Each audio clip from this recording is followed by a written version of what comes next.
Olá, eu sou o Luiz e estamos em mais um programa especial de aniversário da nossa Igreja Batista da Lagoinha em Itu.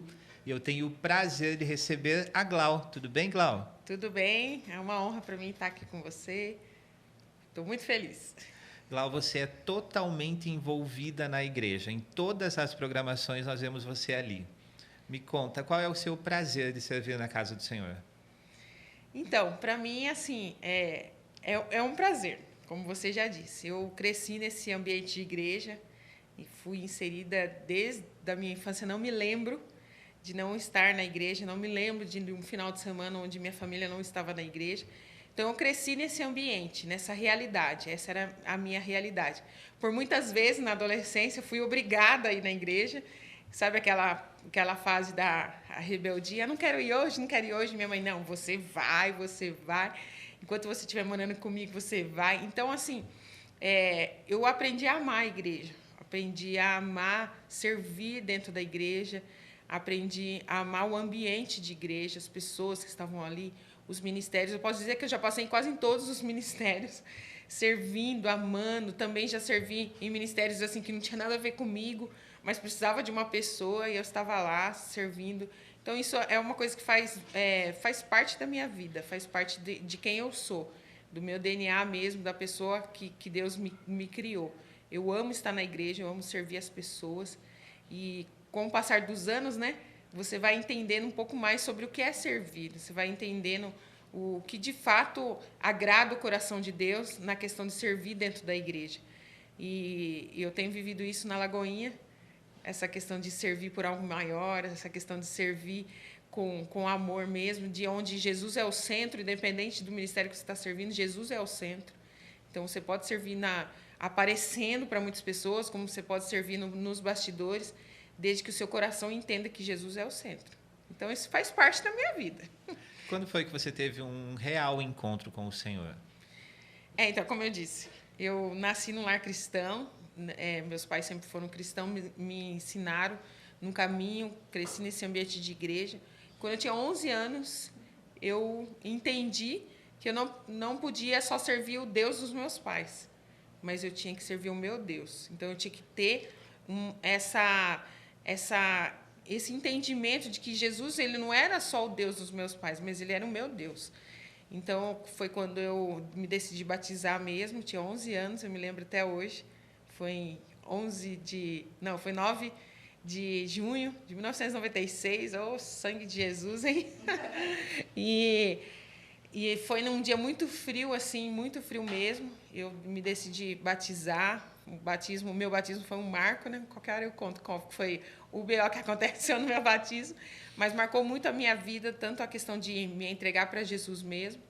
E ali, com 11 anos, começou a minha história com Deus, a minha história de que eu não serviria mais um Deus da igreja, um Deus que meu pai me levava na igreja, mas um Deus que eu realmente tive um encontro com ele. E a sua chegada na Lagoinha Itu, como foi? Como Então, e quando foi? Lagoinha Itu, eu estou desde quando começou, né? A gente estava passando por um processo, eu e minha família, né? Meu esposo, minhas filhas, um processo assim de muita meio turbulento na questão de ministerial e a gente precisava tomar algumas decisões. Minhas filhas estavam numa fase de adolescência e nós soubemos então que a Lagoinha estava em Itu, que a Lagoinha estava vindo para Itu, né? A Lagoinha estava crescendo, indo para muitas cidades e uma das cidades que ela chegou foi a cidade de Itu. E quando nós soubemos por rede social, ali queimou nosso coração. Mostrei para o meu marido, falei, a Lagoinha está chegando em Itu. E eu tenho assim um marco de Deus mesmo na minha vida nessa questão, porque eu tenho uma amiga que ela foi madrinha de casamento e ela faz parte de Lagoinha, de uma cidade interior de São Paulo também. E eu estava me aconselhando com ela. Ela sempre me salva com os conselhos, né? Ela é bem mais velha do que eu. E a gente entende, eu tenho esse entendimento que a gente tem que andar com pessoas assim mais velhas para poder elas nos orientar, né? E ela primeiro foi amiga da minha mãe e hoje ela é minha amiga. E ela sempre me orienta quando eu preciso de um conselho. Eu estava me orientando com ela, me aconselhando. E ela falando, vamos orar, vamos orar.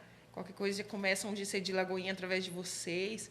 E o Felipe, nessa questão, foi um pouco resistente. Falou, não é isso que Deus tem, não é começando por nós, né? E a gente, nesse processo de oração, nesse processo de decisão, descobrimos que a Lagoinha viria para Itu. Então, eu mandei uma mensagem para ela, falei, olha, descobrimos que a Lagoinha está vindo para Itu. Ela foi pesquisar, porque ela já é de Lagoinha, e realmente era a Lagoinha chegando em Itu. E ela falou assim, então, vai, entra de cabeça mesmo, Deus vai usar muito a vida de vocês, eu vou continuar orando pela vida de vocês. Então, a gente começou a ver onde que era, né? Que lugar que é, onde que vai reunir esse povo aí. E a gente foi no primeiro culto, numa chácara, lá na Vila Progresso. E lá nós entendemos que era um tempo novo de Deus para a nossa vida, que estava assim, encerrando um ciclo e iniciando um novo ciclo. E esse novo ciclo era a nossa família ali começando na Lagoinha. Então, a gente foi em janeiro, né, de 2019, e logo o próximo culto já foi no templo, e a gente estava lá, lavando igreja, separando cadeira, conhecendo pessoas novas, se conectando com gente nova, e com essa visão nova de Lagoinha, que para nós era tudo muito novo. Então, assim, foi apaixonante, foi uma visão, assim, uma paixão, né, à primeira vista, que o povo fala. E a gente se apaixonou pela visão da igreja, a gente já sabia, né, porque Lagoinha é uma igreja muito relevante, eu já sabia algumas coisas, então a gente se apaixonou, trouxemos as nossas filhas, eu e meu esposo entramos ali de cabeça mesmo, sempre servindo, amando a igreja, tentando entender, né, como era a visão, tentando entender o que Deus tinha para aquele tempo, que área que Deus queria que a gente servisse, porque como era uma igreja que estava nascendo, todos os ministérios tinham vaga, né? Então, você podia ser até o pastor sênior, se você quisesse.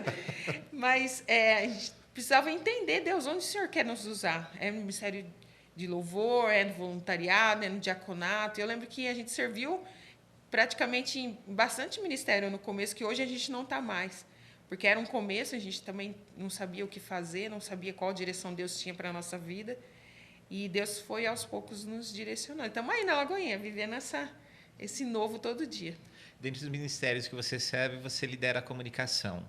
Qual a importância de nós usarmos as nossas redes sociais para falarmos de Jesus? A importância é porque você nunca sabe até onde vai alcançar, né? A sua voz alcança muitas pessoas, mas a sua rede social alcança milhões. Porque você pode ter 1000 seguidores. Nem todos os seus seguidores vão ver as suas postagens. Mas aqueles que viram, pode ser que repostem. E pode ser que esse alcance multiplique e alcance muitas outras pessoas. Eu tenho vivido um tempo muito diferente na minha vida, né? Com o tratamento do câncer, e Deus tem me dado vitória nesse tempo. E muitas das coisas que eu vivo, eu posto nas minhas redes sociais. E, assim, não tinha ideia de quem alcançava, né? A gente não tem ideia, né, de quem alcança aquilo que a gente posta. E é verdade que a rede social nos torna muito curioso, né? Nos torna muito querer saber o que está acontecendo com a vida do outro. E está ali. Se a pessoa postou, é porque ela não quer segredo.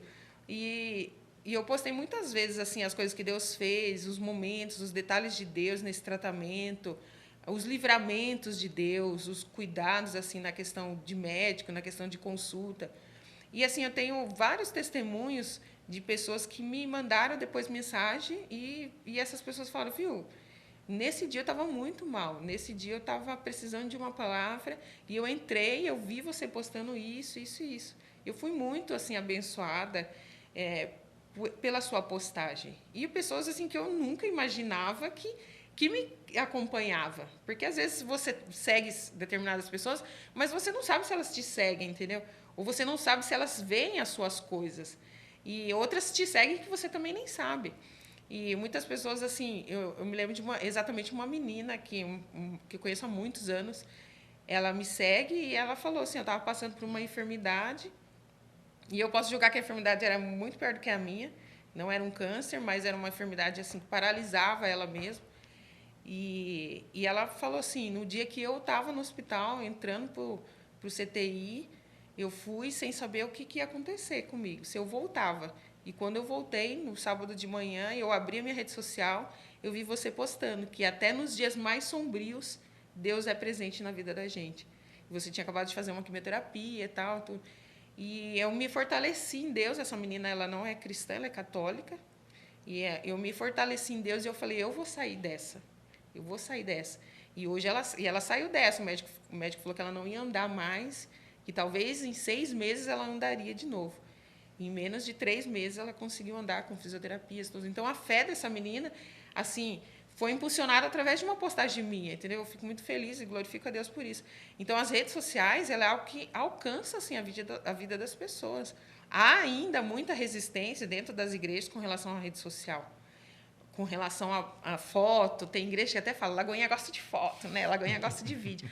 Mas a gente sabe que isso alcança a vida das pessoas. As pessoas querem ver o que está acontecendo lá, as pessoas querem ser ministradas. Muitos não têm facilidade para ir numa igreja, mas assistem um culto online. Muitos não têm facilidade de ter o alcance do evangelho, mas conseguem ver uma postagem minha, uma postagem sua, um versículo, uma palavra, um testemunho de cura, um testemunho de provisão.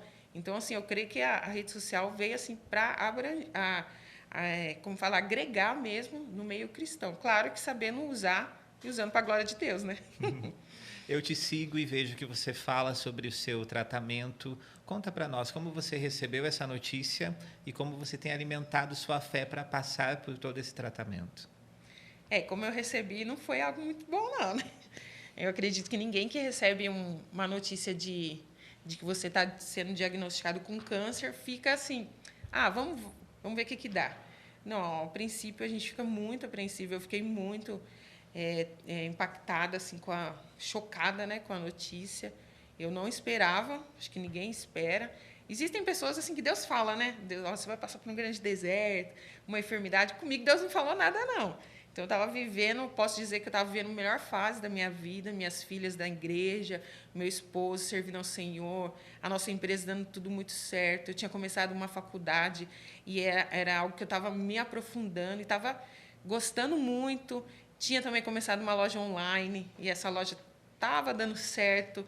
Então, assim, eu estava realizada. De repente, a minha vida para. De repente, dá aquele freio e fala, não é... Agora você não vai poder continuar da forma que você está fazendo, porque vinha todo um tratamento. Então, eu me lembro que no dia 2 de setembro o médico falou, é um câncer e você vai precisar se tratar. Você vai começar com uma quimioterapia e depois você vai, provavelmente, para uma cirurgia. E ali a nossa vida mudou. Posso dizer a nossa, porque a minha família também foi muito afetada por isso. Então, eu já não podia tomar decisões. Vamos viajar? Não sei se eu posso. Vamos comprar isso? Não. Vamos fazer isso? Não. Então, assim, tudo a gente ficou à mercê de um tratamento médico. Então, a minha vida eu desenvolvi muita crise de ansiedade, desenvolvi assim, muita crise de choro, muitos problemas emocionais mesmo. Mas eu posso dizer que eu desenvolvi a minha fé também. Amém. Eu desenvolvi assim um relacionamento com Deus de muitos anos de cristã que eu não tinha. Um Deus que eu não conhecia. Então, e eu vejo isso dia após dia. Dia após dia eu vejo Deus cuidando, Deus fortalecendo, Deus levantando. E uma das coisas assim que mais tem me marcado nesse tempo de tratamento é que Deus não me deixou parar. O tempo que eu parei foi o tempo assim que eu perdi o cabelo, né? Daí eu não tinha tanta facilidade para lidar com as pessoas. Então, um dia que eu estava pronta, que eu falei, não, agora eu vou encarar as pessoas. Então, eu fui, Deus me fortaleceu e consegui encarar as pessoas. E o dia que eu também cheguei num ponto que eu já estava mais fortalecida na questão emocional, na questão de que se as pessoas perguntassem o que elas quisessem perguntar, eu responderia e não seria abalada, também eu comecei a encarar mais as pessoas, porque até então eu tinha muita crise de ansiedade, muita crise de choro, muito medo, muitas palavras que as pessoas falavam me afetavam demais. Não, eu conheço um fulano que ele morreu disso. Aí eu falava, meu Deus do céu. Então, eu não estava preparado para ver isso. E quando eu me fortaleci no Senhor, quando eu fortaleci a minha fé, quando a minha família começou a me blindar, minhas filhas, meu marido ali, então eu falei, não, vou para a igreja, vou continuar fazendo o que eu fazia, só não estou trabalhando ainda, né? Mas glória a Deus, né? Também não vai querer tanta coisa de mim, né, Luiz? Mas eu comecei a encarar a vida, além do tratamento, além do câncer. Eu vi uma frase que falava assim, você precisa viver além do câncer. E eu falei, não, eu vou viver além do câncer. Ele não pode me parar. Então, eu comecei a ir na igreja. Eu me lembro de um dia, exatamente um dia que Conversei com o pastor Danilo, falei, pastor, a hora que você precisar de mim, eu estou à disposição de novo para ministrar oferta, fazer abertura de culto, dar recado. E ele falou assim, na hora que você achar que você está pronta, é no seu tempo. Eu falei, não, pode contar comigo. E daquele dia em diante, eu falei, não, eu preciso me posicionar, eu preciso viver além dessa enfermidade, viver além desse diagnóstico, porque eu não posso parar aquilo que Deus tem para a minha vida. E eu me lembro que Deus me fortaleceu tanto aquele dia, eu fui e eu consegui ministrar a oferta, eu agradeci a igreja pelas orações, agradeci os irmãos que têm caminhado comigo mais perto. Como foi a recepção da igreja quando você voltou? Então, todo mundo ficou meio surpreso, né, de me ver ali, nossa, você está aqui. Tipo, alguns falavam assim, você devia estar em casa, se cuidando, né? Você tem que estar de máscara o tempo todo. Outros falavam assim, nossa, que bênção que você está aqui. Glória a Deus, porque você tem conseguido vencer, né? Você não parou, você está aqui frequentando a igreja. E eu falava, não, eu preciso disso, eu preciso estar aqui com vocês. Eu preciso de gente me fortalecendo. Então, assim, teve esses dois lados, né? Esses dois opostos, assim. Os que achavam que eu tinha que parar e os que achavam que eu preciso continuar, que a vida é além de uma enfermidade, né? E é isso, nessa questão do tratamento, Luiz, eu tenho vencido dia após dia. E a igreja tem assim, um papel assim, fenomenal nessa questão. A família Lagoinha, os nossos pastores, assim, eles têm um papel assim, muito importante na minha vida nessa questão. Na questão desse tratamento. Porque assim, a minha família de sangue, os meus familiares, eles ficaram muito abalados também, muito chocados. Então, nós precisamos dessa outra família, né? Dessa segunda família Lagoinha, que eram os irmãos que iam em casa, que eram uns que levavam uma orquídea, que eram que levavam um cafezinho, ó, vinha aqui, outros que iam em casa só para fazer eu dar risada, um dia que eu estava chorando. Então, assim, a família Lagoinha, para mim, fez toda a diferença, tem feito toda a diferença nesse tempo que eu tenho vivido. O que você diria para quem está em casa, está enfrentando essa mesma situação que você, mas está somente em casa? Eu diria assim, não viva em função disso, porque há vida além do câncer, há vida além da enfermidade, há uma vida que te espera além daquilo que pode te oprimir, além daquilo que pode te paralisar, entendeu? E a gente tem que se fortalecer no Senhor. A gente não pode parar a nossa vida achando que vai morrer, achando que não vai dar certo. Porque se Deus permitiu a enfermidade, Ele também já deu o escape. Se Deus permitiu a luta, Ele também já deu a vitória. E nós precisamos nos apegar nisso. Nós temos nos aprofundado, né, na palavra de Deus através do carisma. E a palavra de Deus ela diz isso. Ela diz que em Cristo nós somos mais do que vencedores. Que Deus é aquele que Ele faz infinitamente mais daquilo que nós pedimos ou pensamos. Então, se nós somos mais que vencedores em Cristo, por que a gente vai paralisar diante de uma enfermidade, diante de uma situação difícil? A gente tem que se posicionar, levantar a cabeça em Cristo e dizer, eu vou vencer, em nome de Jesus. Amém. Você falou numa das apresentações, porque você também é apresentadora desse programa, que nós gostamos de fazer festa. Você celebra cada uma das suas conquistas, cada um dos progressos nesse tratamento? Sim, eu celebro. Como que você celebra? Eu agradeço a Deus, né, primeiramente, e sempre quando eu faço quimioterapia, por exemplo, vou usar esse exemplo, tem um corredor, né, que a gente vai até o fim lá, tem as salas da quimioterapia. E na volta, passo por esse mesmo corredor. E quando eu dou de cara com o corredor na volta, eu falo, Deus, menos uma quimio. Graças a Deus. Obrigado, Jesus, porque o Senhor está aqui, o Senhor me ajudou. E geralmente eu já saio meio querendo chorar, sabe? Porque eu falo assim, Deus, eu venci. Tantas pessoas passaram por isso e não conseguiram vencer. Tantas pessoas não conseguem nem passar por esse corredor e eu estou passando. Obrigado, Jesus. Então, assim, eu celebro, assim, vou embora para casa, eu como coisa gostosa. Sempre falo, hoje eu preciso comer uma coisa diferente para celebrar. E uso as redes sociais também como forma de gratidão para que alcance outras pessoas, para que as pessoas vejam. Conheci pessoas nesse mesmo processo, que hoje está tipo, na 4ª quimioterapia, vai precisar fazer também uma quantidade grande, e que está nesse mesmo processo. E as minhas postagens, por exemplo, as minhas conquistas nesse tratamento, alcançam essas pessoas. Fiz essas amizades novas e elas sempre se conectam comigo e falam, ai, que bom que você está vencendo, então eu também vou vencer. Então, eu celebro desta forma e agradeço ao Senhor todos os dias por essa oportunidade de viver mesmo, como fala, viver esse milagre. Amém. Glória a Deus. Amém. Se você está enfrentando esse mesmo processo que a Glau está enfrentando, comenta aqui nesse vídeo. Nós queremos conhecer você, queremos orar por você. A Glau também quer te conhecer, quer orar por você. Amém. Glau, nós estamos caminhando para o final dessa nossa conversa e eu gostaria que você convidasse quem está nos assistindo para estar conosco no aniversário de 4 anos da nossa Lagoinha Itu. Dias 15, né? E 19 de março, nós estaremos celebrando nossos 4 anos de Lagoinha Itu. Vai ser assim, um momento muito especial, um momento que eu creio assim, que vai ser diferente de todos os outros anos, porque Deus já tem falado isso aos líderes, Deus já tem ministrado isso ao coração do nosso pastor. Então, você que está nos assistindo, vem celebrar com a gente esses 4 anos, dia 15, às 20 horas, na Lagoinha Itu, e também no dia 19, às 10 da manhã, e também às 19 horas, na Lagoinha Itu, com convidados muito especiais e com a glória de Deus que vai descer naquele lugar, em nome de Jesus, a gente crê. Amém. Glória a Deus. Glau, muito obrigado. Obrigado por abrir o seu coração, abrir algo tão íntimo seu para nos abençoar. Amém. E você que está nos assistindo, muito obrigado por assistir esse episódio e há muitos outros também aqui no nosso canal. Você pode explorar esse canal e assistir todos os vídeos que nós produzimos para alcançar o seu coração. Deus te abençoe em nome de Jesus.